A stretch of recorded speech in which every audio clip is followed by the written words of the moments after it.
Quando, ao contrário, nós nos incentivamos no bem, nós queremos praticar o bem, nós temos a intenção ou a ação no bem, nós atraímos uma enormidade de entes queridos desta ou de outras encarnações, ou que se afinam com os nossos propósitos e que vêm nos estimular, nos incentivar para que nós tenhamos forças e toquemos à frente a proposta virtuosa que nós estamos concebendo. Então essa comunicação, o Espiritismo deixa claro, está no Livro dos Médiuns, que é a segunda obra básica do Espiritismo. Quem conhece o Livro dos Médiuns não se ilude com mediunidade, não se ilude com espíritos farsantes, não se ilude com palavras bonitas, não se ilude com fantasias e folclores que infelizmente muitas pessoas criam e usam em nome de Espiritismo. É só estudar o Livro dos Médiuns, é o segundo. Estudar não é ler batido e ali tudo, é analisar. É colocar em cada pesquisa feita por Kardec, que está aqui dentro, é colocar na prática, na vivência. Por isso eu recomendo até nossos irmãos umbandistas, nossos irmãos que lidam com mediunidade e não são espíritas, leiam, estudem esse livro, estudem essa obra, não para que venham ser espíritas, mas para que entendam o mecanismo daquilo que acontece lá com vocês, o mecanismo da mediunidade, a artimanha, os artifícios utilizados pelos espíritos para nos ludibriarem, tal qual nós, quando políticos, muitas vezes fazemos nas nossas campanhas. Os políticos não usam artimanhas para iludir o povo? Pois bem, os espíritos mais ainda, porque existem muito mais farsante desencarnado do que encarnado. Então estudem o Livro dos Médiuns, o Livro dos Espíritos primeiro e dos Médiuns segundo. Mas os que lidam com mediunidade, estudem pelo menos o Livro dos Médiuns, que vocês vão ver que o que acontece com vocês e é verdadeiro e é real, está estudado e pesquisado aqui, e aqui cria uma vacina e um antídoto para que vocês médiuns, sejam de que religião forem, não sejam trapaceados, ludibriados ou até mesmo obsidiados. Porque vocês, conhecendo o mecanismo, se acautelam em relação à mediunidade e serão excelentes médiuns, ou seja, excelentes intermediários entre as inteligências desencarnadas e os homens, nós outros, que estamos encarnados. Então a comemoração dos mortos é uma prática formal, é uma prática de consumo, é uma prática capitalista, é uma prática que visa o incremento dos negócios, como o Dia das Mães, o Dia dos Pais, o Dia das Crianças, o Natal, como todas essas comemorações. Quando o Natal é muito bom, significa que foi um Natal que se vendeu muito, o comércio produziu muito dinheiro. O Dia de Finados, se disserem na televisão, no rádio ou no jornal que foi melhor que o do ano passado, foi melhor porque vendeu muito mais. Saíram mais flores, velas, saíram mais imagens e tudo que se pode vender se vende em apelação a essa data. Mas a essência do conhecimento que nós temos que ter a respeito disso é de que nossos mortos não estão no cemitério e que as comemorações ou as homenagens em favor dos nossos mortos devam e podem ser feitas com toda a eficácia onde quer que nós estejamos, sem precisar de flores, de velas, sem precisar de andores, imagens ou quaisquer outros paramentos ou ornamentos.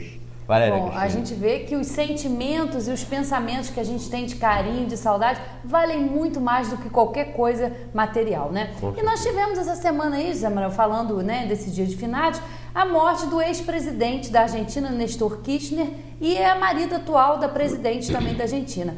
E a gente vê, né, um ex-presidente, teve todas aquelas homenagens. O que tem de diferente a morte de homens poderosos, né, de presidentes como ele, e a morte, por exemplo, de um mendigo? O que tem de diferente entre a morte dele e a morte de uma pessoa anônima, vamos dizer assim? Vejam bem, com relação a uma única vida, é meio complicado, porque aparenta uma injustiça de Deus. Um mendigo nasceu mendigo, morreu mendigo. E um presidente da República, mesmo que tenha nascido numa situação difícil, ele conquistou posições que o levaram e o colocaram como presidente da República. Muito bem, a diferença não está na morte em si. Volta para o túmulo, volta para a terra, tanto o corpo que serviu a um presidente, como o corpo que serviu a um mendigo. Agora, o que está em discussão e que o Espiritismo esclarece e elucida é a qualidade de vida espiritual que teve um e que teve outro. É claro que um mendigo não vai ser responsabilizado pelo que deixou de fazer ou não fez, ou fez numa área social de grande abrangência, porque ele não foi presidente da República. Ele ali está desenvolvendo um outro tipo de aprendizado, um outro tipo de sabedoria, que pode estar sendo muito mais graduado e muito mais valoroso do que aquele espírito que ocupa um cargo de presidente de uma república, de presidente de um país. Pode, porque um mendigo de hoje pode ter sido um grande vulto do passado, está nessa condição anônima, nessa situação indefinida socialmente, mas ele é um espírito, como o presidente é um espírito, o mendigo é um espírito, criado por Deus, filho amado de Deus. Logo, Deus não tem preferência por um e negligencia com o outro. Todos têm o mesmo amor, mas as responsabilidades muito diferenciadas. Enquanto um presidente pode causar um estrago nacional ou mundial, um mendigo não pode fazer isso. Então, enquanto um presidente pode também resolver os problemas sociais do seu país e influenciar de forma mundial, de forma planetária, o mendigo não pode fazer isso. Mas a vez do mendigo fazer isso já passou, ou então ainda virá. É um mecanismo da evolução em que todos os filhos amados de Deus não têm nenhum privilégio, não têm nenhum dom que lhes foi dado por Deus. Todos os dons são conquistados pelo próprio indivíduo, pela própria alma. Todos os dons são produto do esforço, do sacrifício, do estudo, da dedicação, do desapego pessoal, quando ele é virtuoso em favor dos seus semelhantes. Então, as conquistas são todas pessoais. Logo, a responsabilidade do mendigo e a responsabilidade do presidente são muito diferentes. Agora, as oportunidades que estão tendo um e outro são as oportunidades das reencarnações, do processo reencarnatório. Deus não foi injusto com o mendigo e nem privilegiou o presidente. Deus, no organismo do processo evolutivo, estabeleceu que todos os seus filhos amados passem por todas as situações que lhes proporcione momentos de exercitar a inteligência, o sentimento, o autocontrole e assim se aperfeiçoar. E em várias reencarnações, conquistar no planeta Terra a possibilidade de daqui se desapegarem e irem habitar novos mundos espalhados pelo universo em graus mais elevados de civilização. Nós vamos até abordar esse tema de mundos habitados em outras partes do universo com uma matéria que nos foi trazida aqui pelo nosso assessor Raul Jarbas, uma possível super terra. Isso está no jornal O Dia de outubro, agora de 2010. Uma possível super terra. Eu vou aqui mostrar isso para vocês nos próximos programas, com certeza, mostrando que os princípios básicos do Espiritismo, que são existência de Deus, existência e sobrevivência da alma, reencarnação, mundos habitados e comunicação dos espíritos, todos esses 5 princípios, quanto mais a ciência avança, quanto mais a pesquisa avança, mais tornam claros e concretos esses 5 princípios. Comunicação dos espíritos, a internet universal, coisa absolutamente aceitável, lógica e sensata. Mundos habitados, cada vez mais a ciência avançando na comprovação dessa realidade, que já é cientificamente admitida, matematicamente comprovada, matematicamente, até jogando os cálculos na área do acaso, da probabilidade, matematicamente. Frank Drake afirma, o maior pesquisador a respeito que tem no mundo, coloquem lá na internet, Frank Drake, cientista americano, pesquisador de mundos habitados por aí afora, ele afirma matematicamente, dentro das probabilidades científicas, 100.000 civilizações semelhantes à nossa, só na área da nossa galáxia, só nesse conjunto de 400 bilhões de estrelas que giram em torno de um buraco negro, de um núcleo galáctico. Só aqui, Frank Drake admite 100.000 civilizações semelhantes a essa. Agora nós estamos vendo aqui uma manchete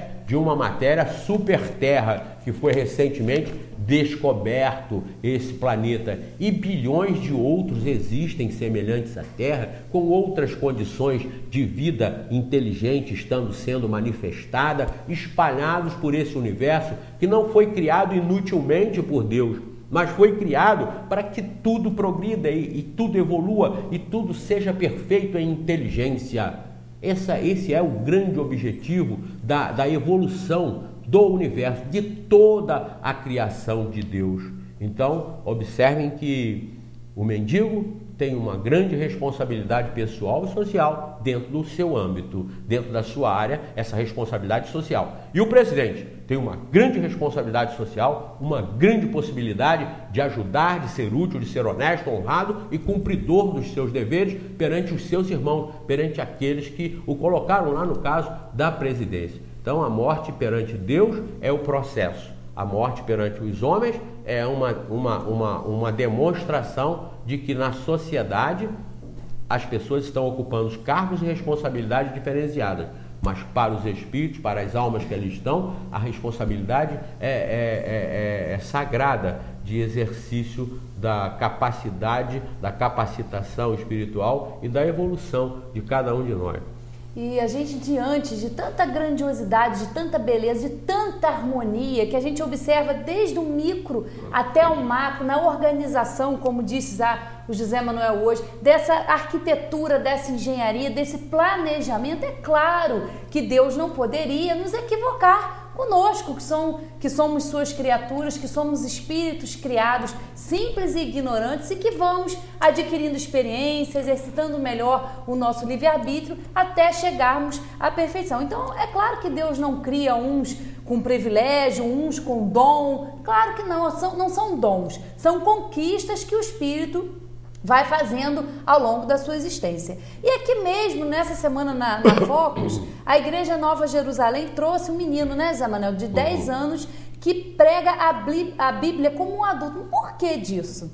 Qual a explicação para isso? Foi o Tiago. Aliás, eu assisti, como eu digo para vocês, assistam todos os programas, aprendam também com eles.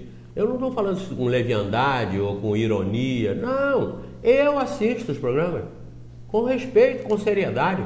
E eu assisti o Tiago, um pastorzinho pequenininho.